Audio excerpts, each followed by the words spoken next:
My name is Margaret Mueller. I'm the President and CEO of the Executives Club of Chicago, and thank you so much for joining us this morning as we welcome Allstate Chair, President, and CEO Tom Wilson having breakfast with us today. Mr. Wilson has been in the news and on the minds of many in the business community over the past few weeks, having been a signer of the New Business Roundtable, publishing his thought-provoking op-ed in the New York Times, both of which emphasize the importance of purpose and people beyond just profits. His voice as a leader in the international business community is both prominent and passionate, and we are delighted to welcome him to speak with us here today. Before we begin today's breakfast, I would like to introduce our head table guests, some of whom also sit on our board of directors and also includes our sponsors.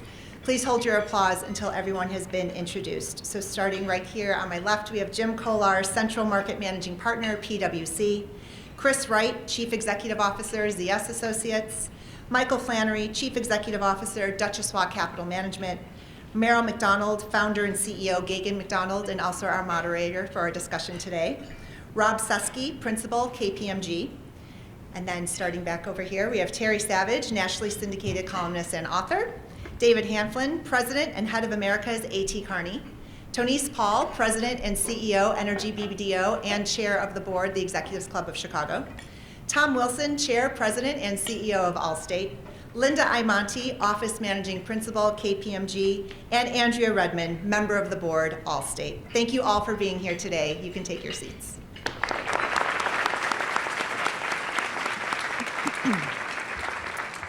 Additionally, I want to thank our very generous sponsors for today's program. First, our Platinum Series sponsor, KPMG, our technical sponsor, Shure, and also thanks to our media sponsors, the Wall Street Journal and the Chicago Latino Network. Today's conversation with Tom will dig into how every person in this room has the power and ability to create purpose-driven cultures within our offices, our teams, and our communities at large. Taking the lessons that Tom has learned along the way and applying them to our own business practices will help enrich the lives of the people that we serve and also bring us closer together. Following his address, Tom will sit down with Maril to discuss what steps we can all take to accelerate change, build and nurture ideal cultures at work, and much more. No doubt today will inspire us all and give us the tools and confidence to ensure that all of the employees, communities, and all the stakeholders that we touch on a daily basis answer a resounding yes when asked, "Are you in good hands?" Enjoy your breakfast. We'll be back in just a few moments.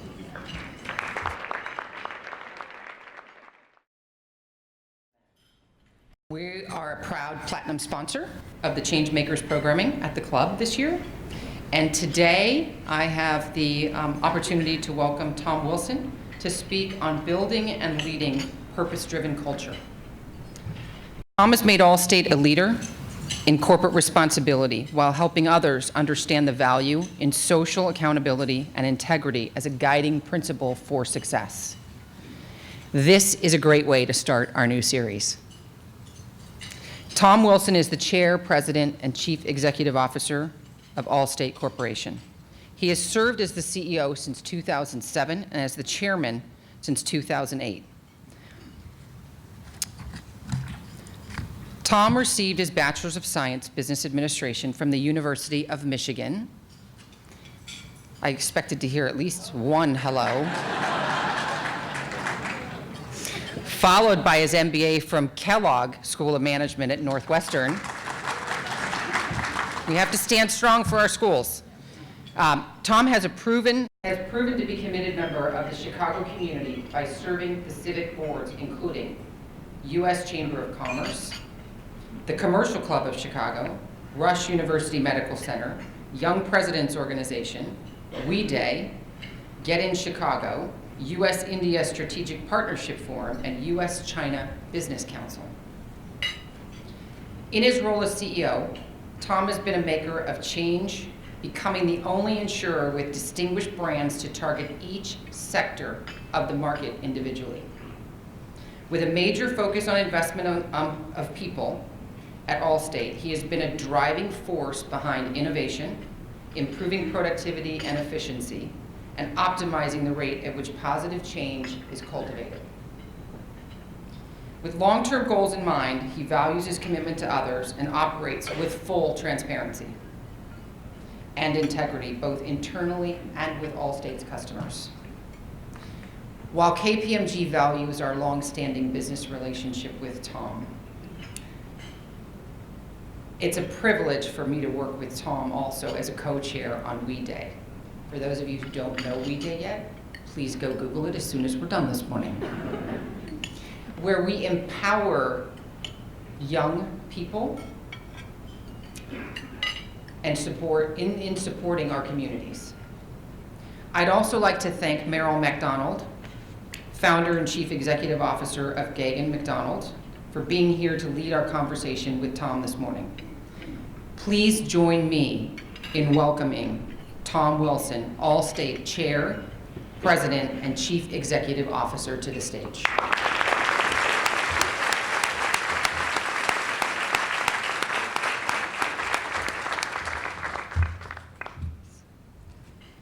Slide button. Well, good morning.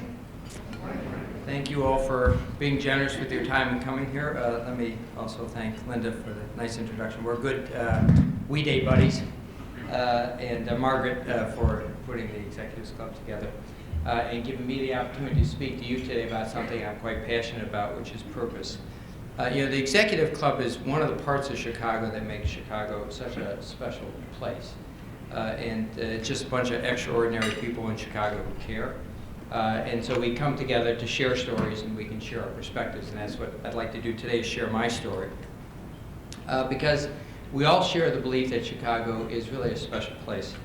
You know, at Allstate, we do business in every city in America, and we invest around the world, and that gives me an opportunity from the chair I sit in to just see those different cities, their character, their style, what their culture is like. And of course, every city is unique. Chicago's all about doing. It's a city of action. It's a city of purpose. And so today what I'd like to do is have a conversation about purpose, your purpose, the purpose of business, and how we can create more prosperity in the world. So I'm going to use Allstate and the U.S. Chamber of Commerce. Let me make sure I get this up here. I'm going to use Allstate and the U.S. Chamber of Commerce as examples, not because they're perfect, but because they're tangible and it's what I know. The conversation is really to give, and is an opportunity for me to try to give you some food for thought, a little more than just breakfast food. But it's about our obligations as leaders. So purpose is a really powerful thing. It's, you know, why do we do what we do? You know, why did you get up this morning, get in a car, get in an Uber, and come here? You know, why do you go to the office every day? You know, sure, it's about making a living. I mean, of course, we all want to do that. But all of you are talented, you're successful, and you could do many different things. And you have the energy, though, then to lead because you've chosen a path that fits with your personal purpose. So knowing your own individual purpose is a really powerful tool. Purpose doesn't just provide direction, it also provides energy. So when I became CEO at Allstate in 2007, our team needed some more energy to focus on some really high risk and big change efforts at Allstate. So to create that energy, we focused on purpose. So I signed my 11-person senior leadership team up to attend a place called the Human Performance Institute in Orlando, HPI. And 11 people got on planes. One was excited, that was me. But you know, guess what? The team found it incredibly valuable because it was all about us. They had time to think about and write down their personal purpose. We built individual training plans to achieve our individual purpose. And we came back more aligned, more committed, and more energized. You know, we thought that was so valuable. We're like, that was really good. We thought it was so valuable, we decided to take it to our 200 officers. That went over so well that we expanded it throughout the entire company. So we worked with HPI to create our own program because we couldn't afford to fly everybody down to Orlando. And we have a train-the-trainer set of programs that goes around the United States. And we now have had over 34,000 people at Allstate look and go through this program to determine what their personal purpose is. Not what their purpose is linked to Allstate, but what's their personal purpose. It's been very successful. It's one of the things actually at Allstate that I'm most proud of having accomplished. We also realized that if greater clarity for ourselves on what our purpose was would drive our individual success, then greater clarity of purpose for Allstate would lead to more business success. So we wrote Allstate's Shared Purpose, which in 2007. And it's a one-page document. You've seen other ones like it that describes our purpose, our strategic intent, our values, our principles, our operating priorities. And it was hard to get right. This is not something you kind of just knock out before lunch. There's an old saying about writing, which is, it's really kind of easy. You have to just sit down at a computer and open your vein because you got to really bleed into it so you get something good from it. And that's what creating our shared purpose was like. Like, we fought over every word. There were days when you're like, oh, can we really talk about relentless any longer? But we debated it, we challenged it. But now, 12 years later, when we use the word relentless, we all know what it means. And it drives purpose and it drives action. So it was worth it. Because in the last 12 years, it's really kept us focused through both the good times and bads. It's allowed us to make good decisions. It's let us make quick decisions. It's helped us make the right decision the right way at the right time. So I'm proud that we've consistently been rated one of the world's most ethical corporations in our values as honesty, ethics, and integrity. We've done well strategically and financially. We've had record levels of performance, we've grown, and we've been recognized as one of the most innovative corporations in America for 2 years in a row. Now, some of that's timing, some of it's just luck, and some of it's good execution. But a large part of our success has been because we focused on our shared purpose. So 2 years ago, I became chair of the U.S. Chamber of Commerce. And the Chamber of Commerce is the largest Washington-based lobbying firm, and we spend between $250 and $300 million a year to represent business in Washington. It defends free markets, it supports the dreamers in immigration reform.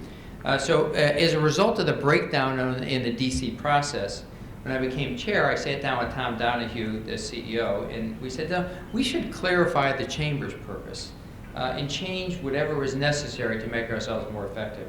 So we went through a similar process to the one at Allstate. The staff and the members all embraced the idea of bringing clarity to purpose, starting with their own personal purposes. And just like at Allstate, they argued and challenged with each other. And the end result was a one-page articulation of the Chamber's purpose. And the Chamber's purpose is to help businesses grow and to create jobs. So we also then use that to say, well, let's come up with a list of things that should be done differently in this environment to fulfill our purpose. So, for example, in recent times, the Chamber has supported more Republicans than Democrats. And it wasn't a surprise, really, since Republicans traditionally have been more supportive of business than Democrats. But as a result of that, however, Democrats didn't support the Chamber. As a result of that, the Chamber didn't support the Democrats. And so you can see you get into this bad loop, right? And it was just a crazy cycle that existed. And because the fact is that there's a whole bunch of Democrats that agree with the things that the Chamber wants to do on behalf of its members. For example, DACA, trade, immigration, infrastructure, there's a whole bunch of stuff that we all would agree on, yet it was making it harder for us to achieve our purpose because we didn't have good relationships. So and we also realized we're part of the problem. So we talk about this breakdown between the two parties. We were part of the problem because we were leaning into one versus the other. So now, of course, and we also sat back and said, well, none of us in our own businesses would single source any critical supplier relationship. So why would you single source your politics? So we changed some things. We changed our criteria for supporting politicians for the first time in 40 years. Legislators now get points for working across party lines. Even if you're working on something we don't want you to work on, if you're working between Democrat and Republican, you co-sponsor a bill, we will give you points for that. Those points lead to our support. That support leads to votes when you get to your local community. So we've also been more aggressive in building relationships with Democratic legislators and supporting them. Because like anything, politics is relationships. And it requires respect respect, trust, and relationships. So we need more of this with Democrats. The Washington Post recently published an article about our hope for fundamental change in D.C. So along this path of shaping the purpose at Allstate and the U.S. Chamber, I also developed some views on what's the purpose of business. And the purpose of business is to create prosperity. So we take iron rocks and we make steel skyscrapers. We shape molecules into life-saving drugs. Telecommunications, airlines, and restaurants enable people to connect and build relationships with each other. So we have to ensure that businesses can continue to create prosperity. Yet today, business is really under attack, right? There's a recent Gallup poll that said over half of millennials favor socialism over capitalism. And of course, it's not really clear what everybody's socialism and capitalism is to the millennials, but the fact is they're saying they don't really like capitalism, right? And it's because as Americans, we know we can do better. So getting business to focus on our purpose with greater specificity will help us fulfill our role in society. And I think the purpose of business has 4 elements. First, we need to serve our customers. That means providing safe, high-quality products at appropriate prices. Secondly, businesses need to make a profit. Profit really is simply a measure of how much value a business creates.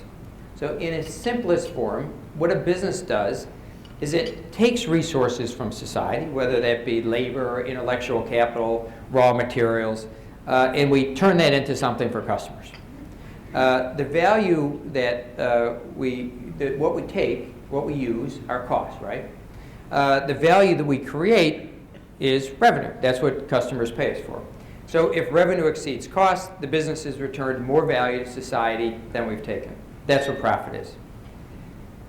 So, have we created value for our customers, for society? Now, these days, measuring profit is a high art form because it's really important, right? There are accounting firms. I think there's 1.5 million public accountants in America. There's entire regulatory agencies. There's thousands of rules on how you measure profit, and that's because it's so important. The third role of business is to create jobs. And that's what most people in society really think of when they want what they want businesses to do. They want us to create jobs. And it's going to become even more important going forward. Digitization, artificial intelligence are going to create a tsunami of job destruction coming through America. And while previous waves of job destruction affected manual labor, this one's going everywhere. You can be a doctor, you can be a lawyer, whatever it is. Digitization, artificial intelligence is taking jobs away. And it's going to be faster and more widespread than in the past. So now, of course, progress requires that we do the same with less. That's part of what we do for our customers. Customers demand that we help them use their best hard-earned money. And digital technologies enable us to do this. So let me give you an Allstate example. When customers get in a car accident, our job, of course, is to pay to get the car repaired. And so how many of you have had a claim or been in a body shop? I'm not underwriting you, I promise. So you still have your insurance when you go home. So traditionally, to get that done, to figure out how we would have a claim adjuster. You take your car to a body shop. We'd have a claim adjuster go to the body shop, and they would look at it, and they would negotiate what the price was. Or alternatively, you could come to one of our 937 drive-through claim centers, because we had a person sitting there waiting to look at your car. With digital technology, this is a thing of the past for Allstate customers. Today, you take 6 pictures of your car. They get sent to a digital operating center where an adjuster estimates the cost of repair in real time. You get your money in hours, not days. There's no more drive-throughs. We got rid of all 937 of them. It also means we need fewer claim adjusters because we're not paying them to drive around from body shop to body shop. They're sitting in one place, not driving anywhere, and their productivity is a lot higher. So they're using their skills and talents to their greater level, which is good for them. It's better, faster, cheaper. Now, we're ahead of the industry in doing this, but others are going to follow us, which means there'll be fewer claim adjusters in the world. So to create prosperity, businesses, we have to improve efficiency, and in many cases, this means eliminating jobs. There's nothing wrong with that. That's what we get paid to do. That said, we also have an obligation to create jobs. And so just like a profit, we should do more, we should create more than goes away. That means accelerating the pace at which we create jobs. We need to make it a priority to create more new jobs than are eliminated in the name of efficiency. Now, to improve accountability, we need more math. We need more math on job creation. Remember the math on profits, high art form. The math on job creation is non-existent, right? Shareholders and boards don't spend much time talking about job creation. So, I've been in, I've been in many boardrooms over the last 30 years, and without exception, profits discussed at every one of those board meetings, right? It's rare to discuss jobs, but it's really important. So let me explain why, a story I heard. Henry Ford, of course, founded Ford Motor Company, and Walter Reuther was one of the leaders of the UAW, the United Auto Workers unionizing. And the story goes that Henry Ford and Walter Reuther are walking through this plant, which is being, new machines, robots are being put in. Henry Ford looks at the machine and says to Walter, Walter, how are you going to unionize these machines? Reuther thinks for a minute, and he says, Henry, how are you going to sell them cars? The point is, businesses need to give customers the best products at the lowest price. That means we have to use machines, we have to get rid of jobs. At the same time, we need to create jobs so there are customers for the products we produce. What's good for the worker is good for the American economy. What's good for the American economy is good for investors. So we need to be held accountable on creating more jobs and paying fair wages. So American businesses, we prosper by asking tough questions, creating specific goals, and executing plans. That's what we do every day. You go back today, you'll have goals or have plans, you'll be telling people what to do. And so that same discipline has to be applied today to create more high-paying jobs. And investors should be asking boards, directors to focus on jobs. Boards need to raise specific questions with the chief executives and say, should we have jobs in the same country where our customers are? I don't know. It's a good question. How do we count jobs that are created by suppliers? How do we determine whether wages are fair relative to the value created? And then leaders, all of us as leaders, need to challenge our teams in the same way we challenge them to create more profit. So, we need to create more higher paying jobs as well, because there are just some jobs that don't create much value today. When you're getting rid of some jobs and then people are just finding work to do, there are some jobs that aren't worth much more than the minimum wage, right? They just don't create enough value. But you can't live on $7 or $10 an hour. So about 3 years ago, we raised our minimum wage to $15 an hour because we could. But in some jobs, you can't do it because it doesn't create enough value. So what we should do is think about, how do we create more high-paying jobs? Like, how do we create jobs that add more value? How do we use the resources, the talent, just like we use resources called iron or resources like chemicals? How do we use the resources and people to create more high-paying jobs? Because jobs are also about dignity and financial well-being and your purpose. So without jobs, it's hard to find purpose and hard to realize it, right? So we have to encourage our employees to find a way to go to their purpose. We also need to make sure that they have jobs that come with a wage that enables them to have a good life. Now, sometimes as business people, we get so focused on the macro statistics, it hides the underlying facts. It hides the truth. So consider economic well-being. Unemployment rate, record low, right? Economy is up, consumer spending is up. American households earn far more than families in most other countries. And with all this macroeconomic good news, then why are people dissatisfied? Why are people not believing in capitalism? It's because the macro numbers hide an economic sickness that is spreading through America. Individual financial well-being is under attack. So there was an article in The Atlantic that highlighted that half of Americans, irregardless of income or education, don't have $400 for an emergency expense. Many families are one medical crisis away from falling even deeper into debt.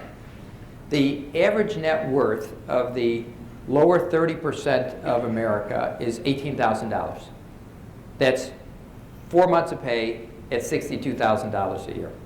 And so, the average American works the first 2 days of every week just to pay their taxes. Unemployment tax, sales tax, gas tax, Social Security tax, city, state, and local tax. There's taxes. Now, all those taxes are necessary for many of the programs. Like, I'm not against people paying taxes. We need to have a good, stable society. We need to educate our kids. But when it gets to 2 days a week, and the average family doesn't have over $400 for an emergency, we need to rethink the equation. Poor financial health also creates stress, which leads to poor physical health, therefore more medical expenses, and even worse financial expense. So it's just like that bad loop we had with the Democrats and the Republicans. So we have to do something to break that cycle. So we can all do something about this. You can pay people what you can, not what you can get away with. So when we raised our minimum wage, it was because I happened to be down in Dallas at one of our facilities, and we had just changed the medical benefits a little bit. And I'm like, how come nobody's complaining about it? Like, I would think they'd be upset. And like, oh, well, they're on the state plan.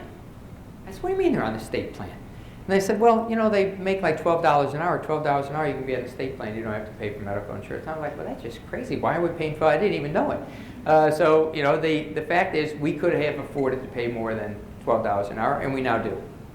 So it does increase our expenses, but it enables us to keep the good people, so our turnover's down, and we have more engaged employees. And if you think about your business, having more engaged employees is where all the money is. That's where all the productivity is. So all of our businesses can do something about individual financial health. The fourth role of business is to help improve our communities. So, you know, businesses have the capabilities, the resources, and the relationships to improve communities in ways that the government or nonprofits can't. And we should do it for three reasons. First, it's good business at the macro level, right? Safe and vibrant communities are necessary for us to effectively run our business so we can serve our customers, make a profit, and create jobs. Secondly, if not us, then who? Like, I mean, the pile of problems in America keeps getting bigger. Governments are either stretched thin or broke. Nonprofits are overwhelmed as demand for their services outstrips their capacity. So if business doesn't attack these problems, who's going to do it? Thirdly, it's good for your business at the micro level because you will have more customers and more engaged employees. Today, 60% of a customer's buying decision is based on their perception of a company, not the product being sold. Employees are also more motivated when working for a company that's respected in the community. Linda and I know when we do We Days, we have to cap the number of volunteers that come from our company to go work at this all-day rock concert for kids because it helps motivate them. When they come back to the office, they're more motivated. And you've all seen the number that like 20% of employees on a daily basis are actively disengaged. I'm not talking about just not happy. And you're like, oh my gosh, like that's a huge cost. So, you know, employees are the more motivated, they'll drive your business, you'll get better customers. So make a commitment to get your company as leaders, get your employees actively engaged in improving Chicago. And there are plenty of places you can do it, one community, one issue, one person at a time. Now, if business does not fulfill our purpose of creating prosperity, we're going to lose our license to operate. Or at the very least, it's going to get changed. Right? Disaffected people will rise up. Businesses will be a prime target because we could have helped and we chose not to. So, and it's already starting. Increasing number of people don't believe businesses should make a profit. Now, on the other side of this debate, there's Milton Friedman, who in 1970 said the sole role of business was to make profits for shareholders. You know, neither of those views is really correct. You got to do both. You got to walk and chew gum at the same time. The Business Roundtable just came out with a statement that said we need to do more than just deliver profit. The businesses create prosperity. Society needs us, and we should answer the call. So we've covered a lot of ground today, so let me finish where we started, which is talking about personal purpose. If you'll give me the space, I'd like to make a suggestion, which is invest in yourself and make the time to reflect on your personal purpose. What motivates you? You know, where can you uniquely add value? What does your family and community need for you? Clarify your purpose and write it down. Because when you write it down, you won't lie to yourself. You'll write it down and be there. And then, if you actually read it to somebody, you'll get even more committed to the purpose. So, and then you can build a plan to achieve that purpose, and that will give you the energy to create even more prosperity. So in the end, when we're done with the business of business, we're going to judge ourselves not by the amount of money we made or the title we had or the business success. You know, true success is making a difference. And there's no greater gift we can give to others really is no greater gift that we can give to ourselves than making a difference in the world. Thank you.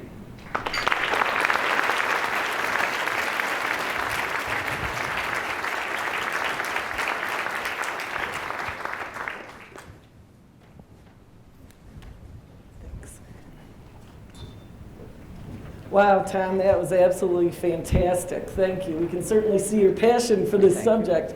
You raised so many issues and so many great ideas. I think we could go in a number of different directions. But the first thing that really hit me when you were talking is, so what is your personal purpose?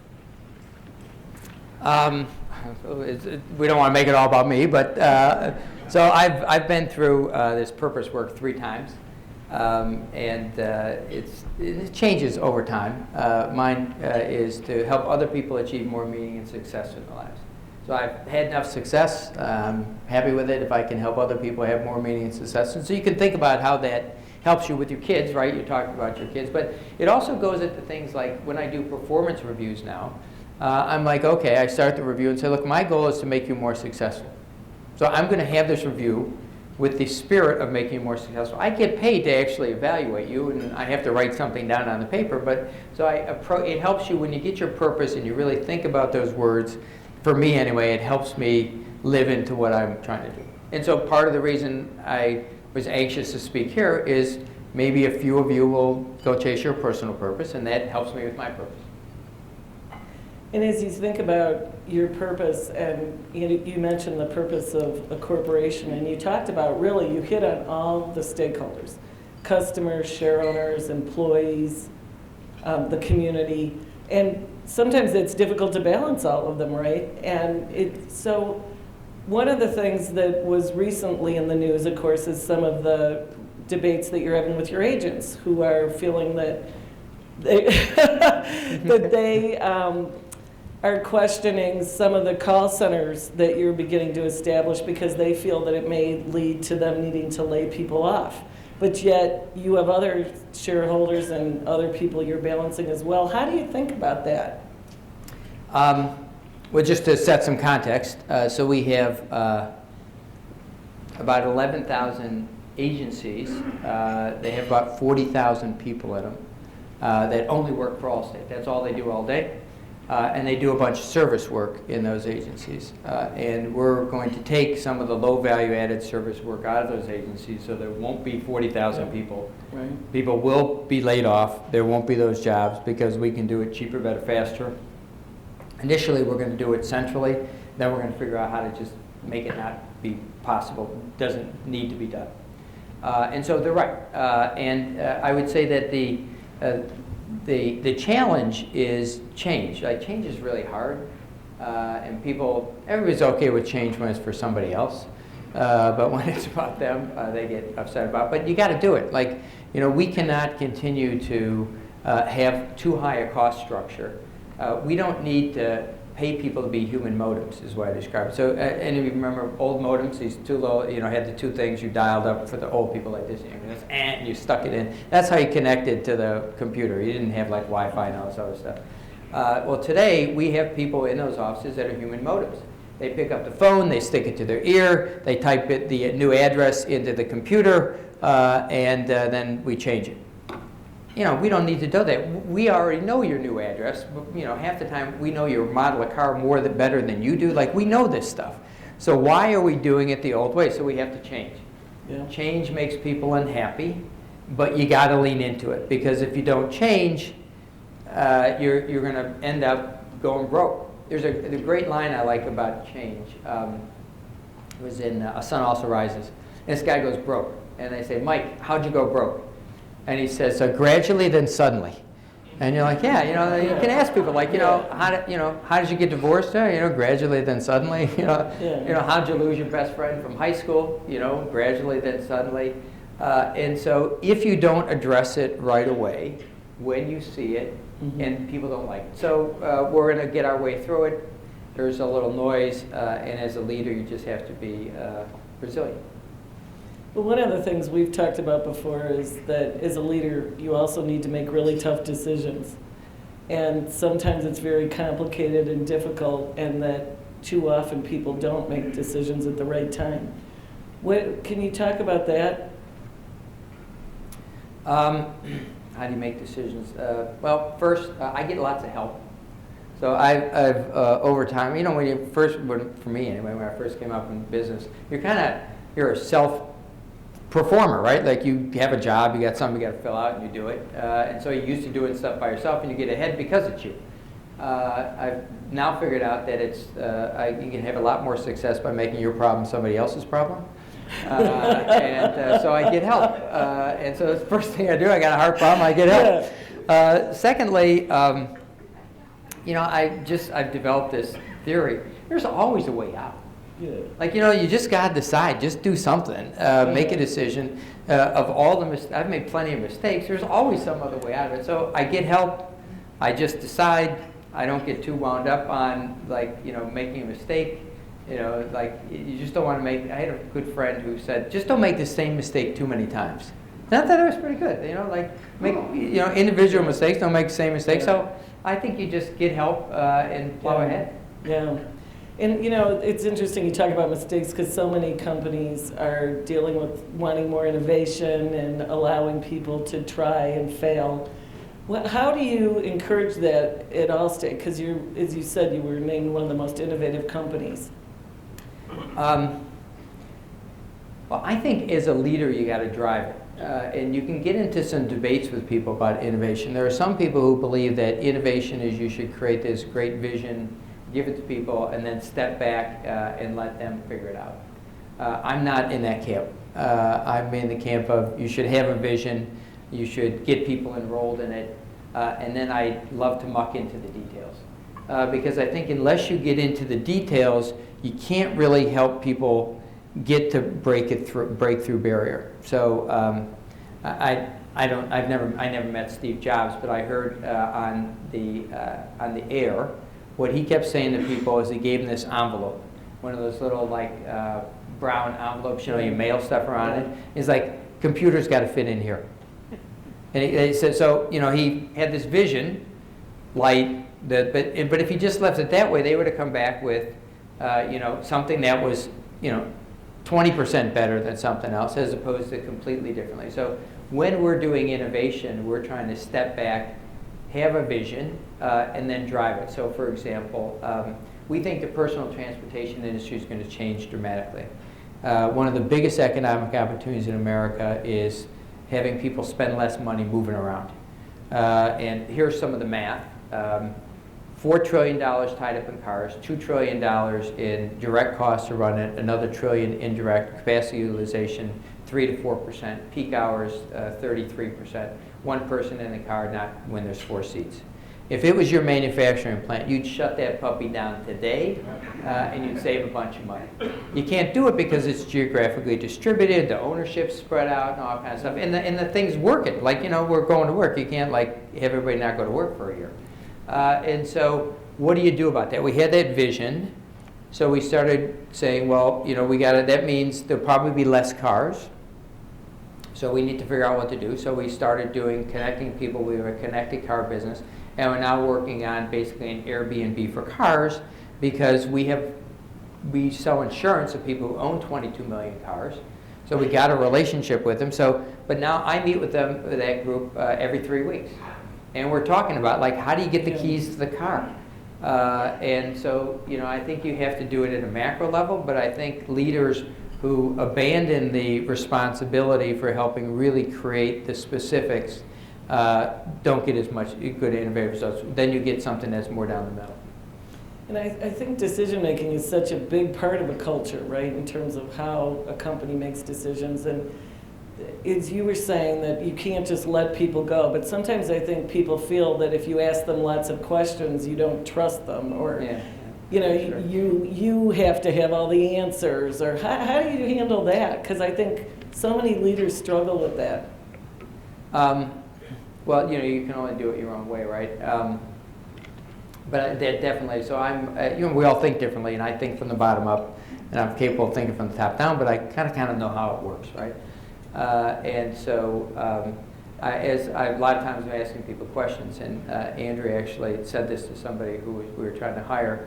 And so what I do now is I explain to people why I ask so many questions. Mm-hmm. So I just did it the other day. I said, look, the reason I ask you a whole bunch of questions, so we had 200 of our officers together, and I said, I know sometimes you guys think that I ask really micro questions, and there's like laughter in the room. And we're not like rolling on the floor laughter, but like laughter that like, yeah, we got it. Recognition, Okay. And I said, you know, the reason I ask you is because I want to know you know. So Andrea would say to somebody, look, if Tom knows you know, you're good. If he knows you don't know, you got a problem. And so that's how I do it. If I test, I ask questions, and if I know you know, then I'm like, go for it. Like, I don't think I have all the answers. Make a decision, and good luck. And if it doesn't work out, I'll help you. But I do have to know you know. And that's always interesting too, because I'm imagining once you know they know, then you move on, right? So it was like, oh, he used to ask all these questions. Now he's not asking as many. Well, and you have to be careful that when you know somebody knows and they actually need help, they actually give them help, because sometimes they don't feel like they should ask you for help. It's a weird thing. So like I have to constantly say to myself, oh, I haven't talked to so-and-so in a while. Is that because they don't need my help because I trust them? Or is it just, I'm too busy doing something else and I haven't really paid attention to it? Yeah, that's a really great point too. And so we kind of dived into some of the specifics of a culture, but I'm going to bring us back up and ask, what defines a culture? How do you define it? Well, it's really interesting. So I was still involved with something called P33, which is about helping Chicago be a first-tier tech city because we're a second-tier tech city. And so I think part of things change. You got to recognize who we are. We're a second-tier tech city. Yeah. But we could be and should be a first-tier tech city. And so Michael Kraus, who I know is here, and I did the business, community, and culture subgroup. There were 5 subgroups. We're like, okay, like what's culture?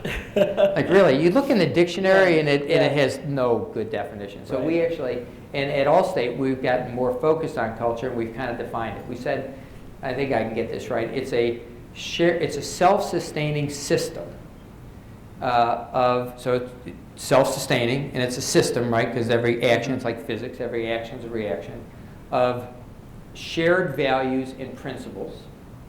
That then the outcome of that is it drives beliefs, it influences your decision making, and it drives action.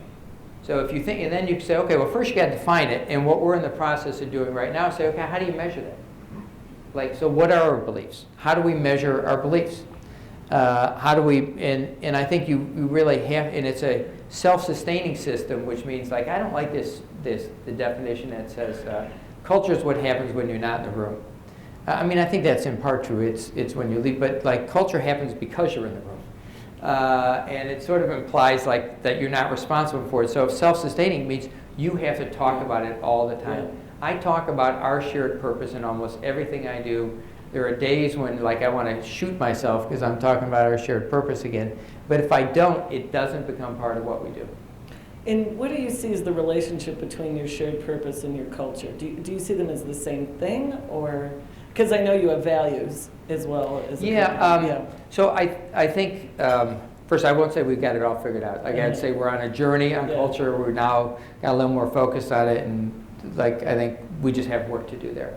But there is a place where when we did it in 2007, we did specifically talk about culture as it related to the words in our shared purpose, which might be an example you could use if you're trying to do something like this.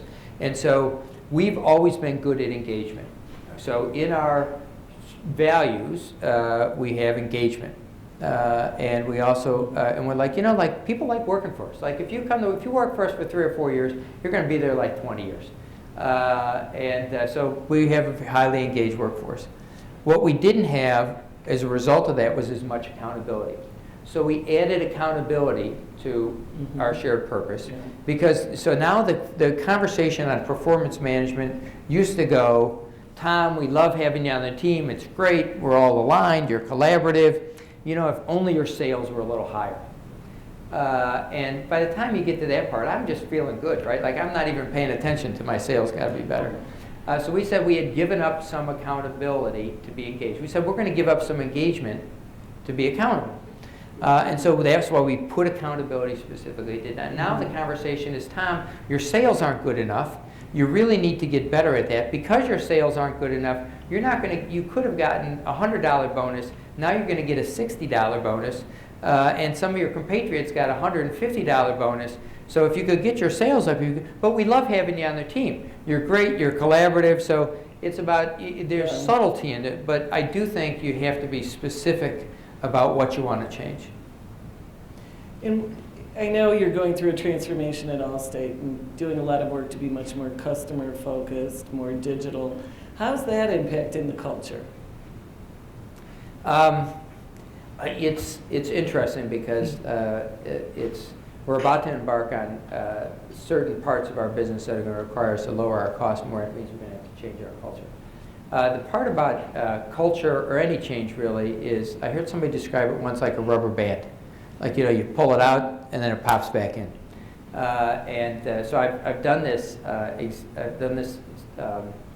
exercise, which I would give to you. I stole it from somebody else.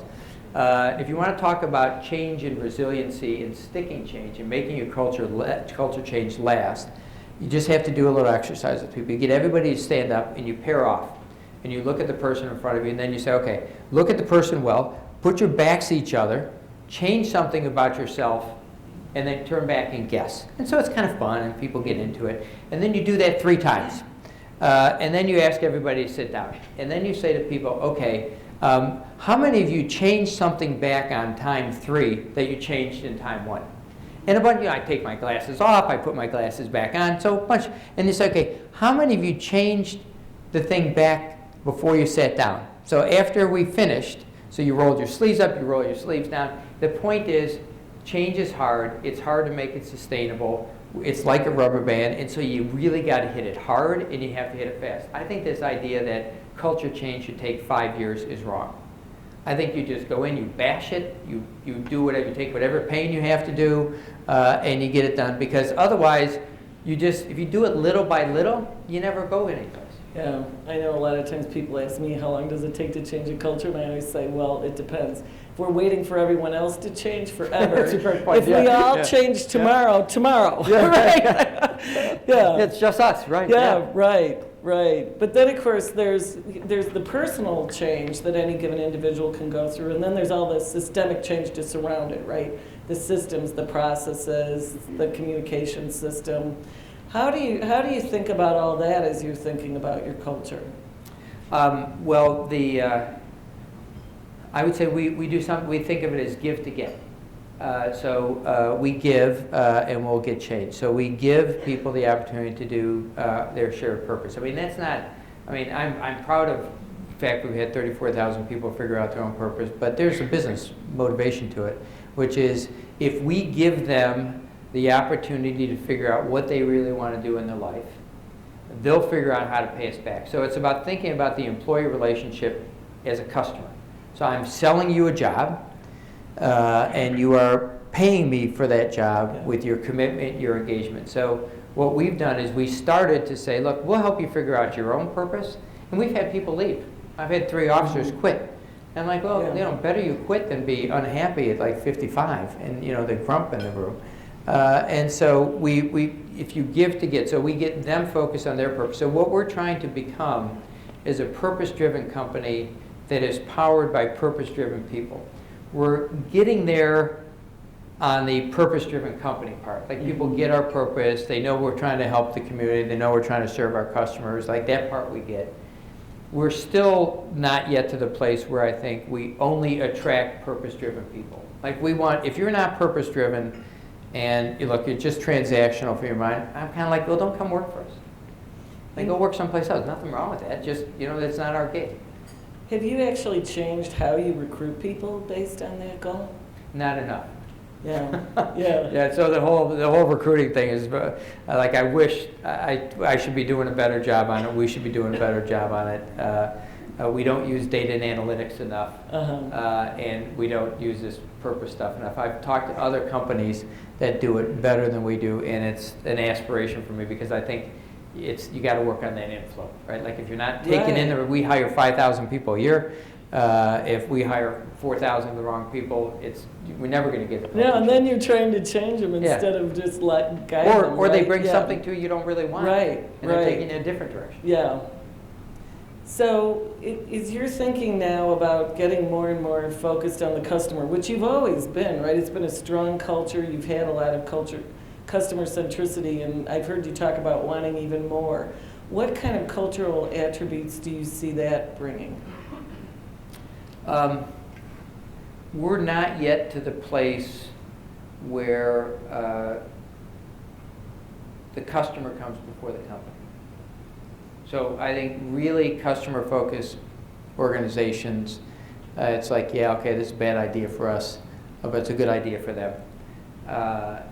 That's where I'd like us to get to. Mm-hmm. We have some language around it. It's called people before policies.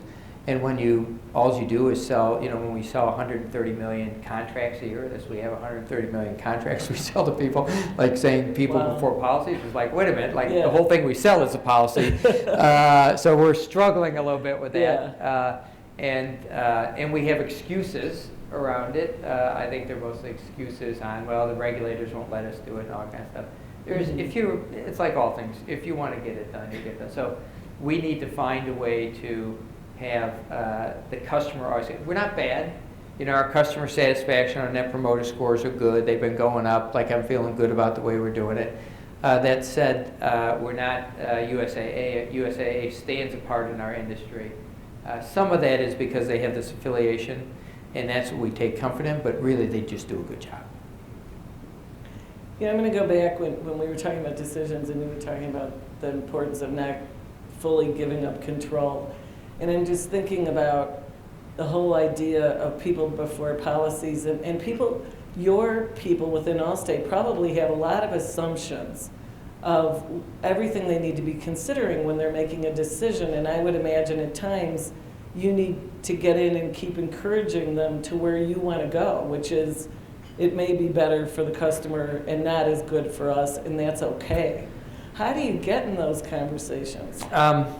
Well, so when I was talking about detail, I was talking about Yeah. detail and innovation. Uh-huh. You can't really do it in a day-to-day operation, so we have, hundreds of millions of transactions a year, millions a day, and so we've done a couple of things. One, about 5 years ago, we added to our shared purpose leadership principles. And we said everybody at Allstate is a leader. It's not just me, it's everybody, so everybody it has an opportunity in some way, shape, or form. You're a leader. Either you're a leader making a decision as to whether we FedEx this to a customer, or we send it via snail mail, or send it via email, or we make an exception to the policy. So we've said everybody's a leader, and we have 6 leadership principles. And then we put in place continuous improvement. So we have about 24,000 people who get up every day, have stand-up huddles with like 6 people, talk about what we're doing. And so you empower them and give them the space, because a lot of times in those transactional processing jobs, they think I'm sitting in my office trying to make us do something stupid.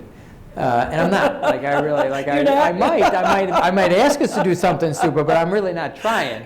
And so you have to say, look, I'm not responsible for that. Yeah. You got to do it, and you just have to give them the tools and the experience to do it. So, and those are really powerful. I believe that's one of the reasons our Net Promoter Score is up, is because there was stuff that people felt powerless with. And I think this gets to self-definition. I think self-definition is one of the reasons you should think about doing your personal purpose, because your self-definition drives just about everything. So you think when you were a kid, I wasn't a particularly good baseball player, and so I didn't think of myself as a baseball player. So when I got to bat, I was scared when I was at the bat, and I never got a hit. On the other hand, if I think I'm a pretty good business person, I have the confidence to make the decision, to do the hard thing. So you have to think about your self-definition and why. And I would define yourself broadly. You're not like accountant, marketing person, corporate relations, whatever. You're who you are. Helping our people by knowing they're leaders is getting at their self-definition. You're not just here to process, pick up the phone, be the human modem, and do what the computer tells you to do. And so working on their self-definition, I believe, has been one of the things that's helped us be more customer focused. I don't think we're perfect yet, because part of the reality is when you do hundreds of millions of transactions, if you mess it up by $2 a transaction, it gets expensive really fast. Yeah. And so you got to have some rules, but it's about finding the middle ground, I guess. Yeah, as you talk about self-definition, often when people are thinking about what are we going to communicate, one of the things that I really believe is the most important story is the one you tell yourself. And as you are thinking about leaders at all levels, how do you really define what a leader is? I totally agree with you on self-definition, telling the story yourself. I mean, there's lots of definitions of leadership. So the one that, and they're broad, and you probably could have like 6 or 7 components of it. Yep. But I can't handle that many things. I can remember 2 things, probably 3, but not anymore. So what I choose to do on leadership is, I think what leaders do is they willingly get others to go someplace they wouldn't go by themselves. It's pretty easy to get people to go where they want to go by themselves. Like, you get a good motivated team, they want to do something, they're going to go without you, you're just leading the parade. I think real leadership is getting others to willingly go someplace they wouldn't go themselves. And as you think about people then following their purpose, what would be one of the most frustrating things of driving a purpose-driven organization when everyone's bringing their personal purpose to the party? Oh, that's interesting, Maril. I don't think it gets in our way. I think you can. If people know if they know what the company's purpose is, so you're clear about that, and you talk about it all the time, and they know what their personal purpose is. Most people figure out how to match the two together, or they leave, Yeah. or you decide they should leave. Right? Yeah. We've had a few of those. I've had a few swinging and misses, where you just decide this isn't going to work. But I think you're better off putting them together and linking them than and accepting them both as reality. Like I think that's in our purpose-driven stuff, it begins with accept who you are, recognize the trade-offs you've made. So when you're doing your personal purpose, it starts with the truth is, I've done this. So part of mine was the truth is, I can be a good CEO, do it the way I am. I run the risk of burning out, not leaving behind enough good leaders. So positive, recognize the trade-offs. The truth is, I have a great relationship with my kids. I want to make sure I don't make their story my story. And so I think if you're clear about who you are, to build on that strength, like build on who you are, because I'm not going to be anybody else. Like I don't have enough time left to change. So, I'm just thinking about, as you said, that you had everybody go through the process to define their own purpose, first with HCI and then brought it in-house. Then was there a specific process to link their particular purpose to the company purpose, or was that more you left it to the individuals to work through that? We left it to the individuals. Yep. Because I had this belief, so you always have some underlying assumption that drives your decision making. My underlying assumption was that if people thought it was had something to do with money or the business, that they wouldn't embrace it the way they should. Mm-hmm. And so that's the way we do it. Although I was listening to a guy speak about the guy who is at Zappos Insights or something, he's a culture kind of guy.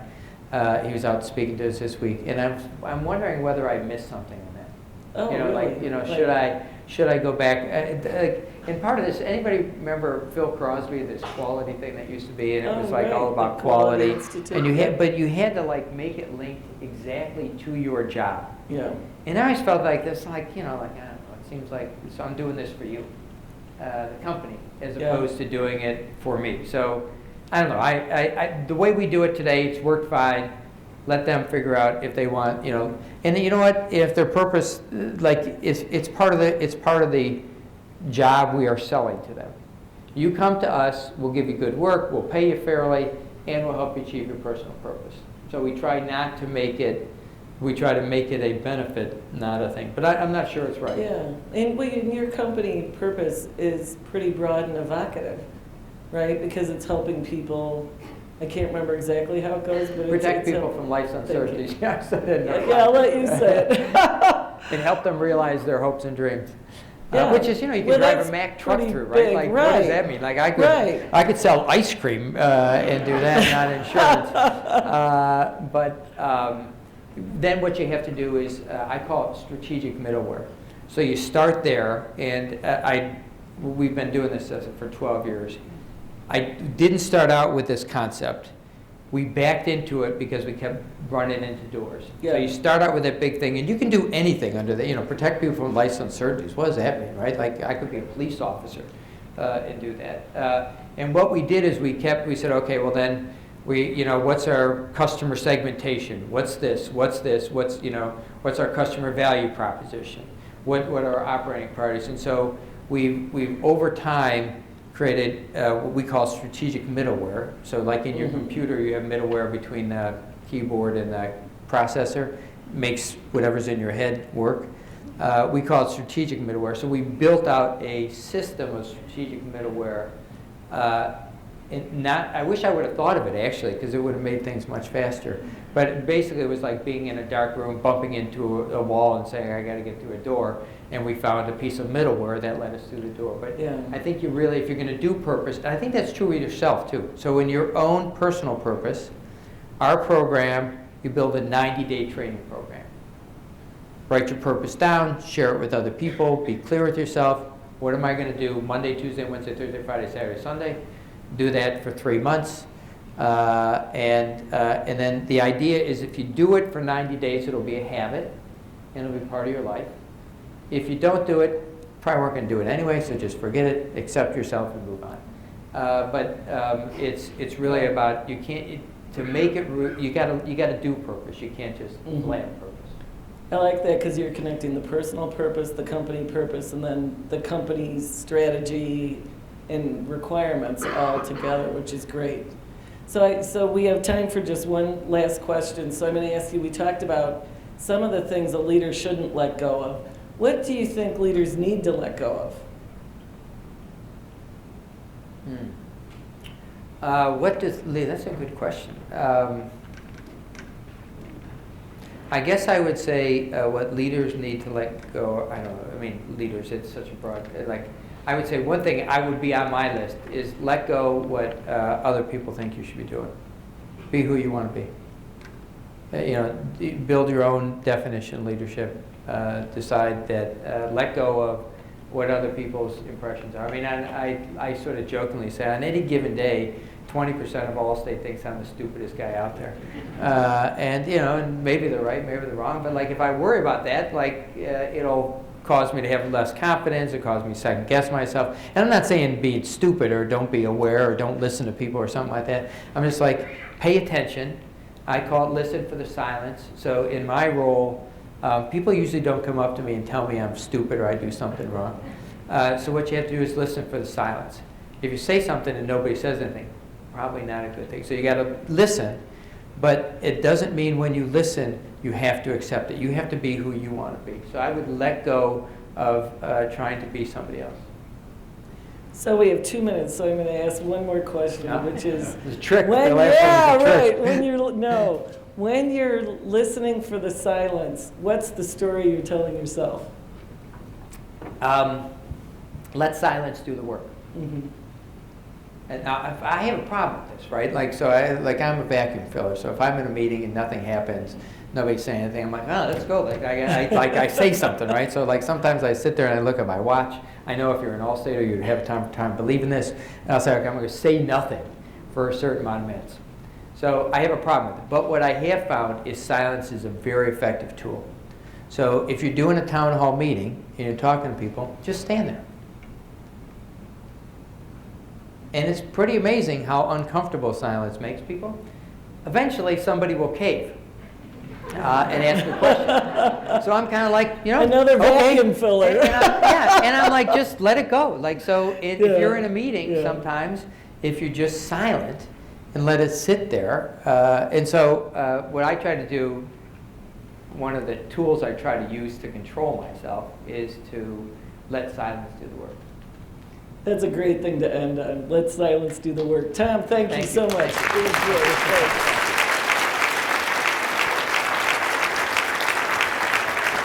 Thanks. Thank you so much for coming, everyone. This is the end of our program. We hope you enjoyed it, and please come back soon. Thanks. Whoa.